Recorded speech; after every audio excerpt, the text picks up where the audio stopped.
अंश अचानक से बहुत खुश हो जाता है। वो अपने मन में कई सपने सजाने लग जाता है।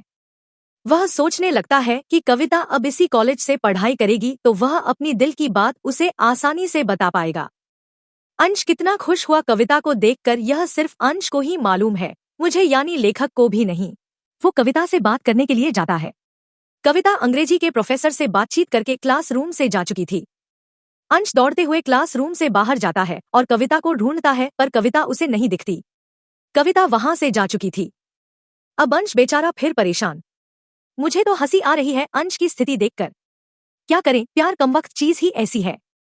रात में अंश यह सोचते हुए सो जाता है कि कल कविता कॉलेज आएगी और अंश उससे बात करेगा।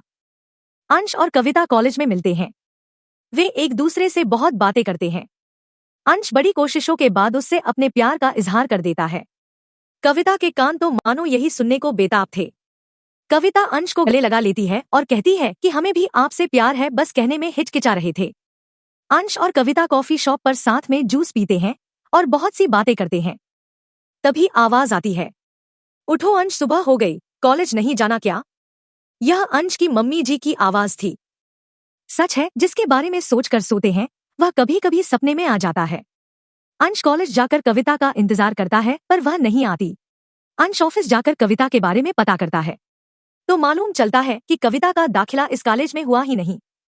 आप लोगों की तरह अंश भी यही सोचता है कि कविता का दाखिला कॉलेज में नहीं हुआ, फिर वह प्रोफेसर से क्या बात कर रही थी।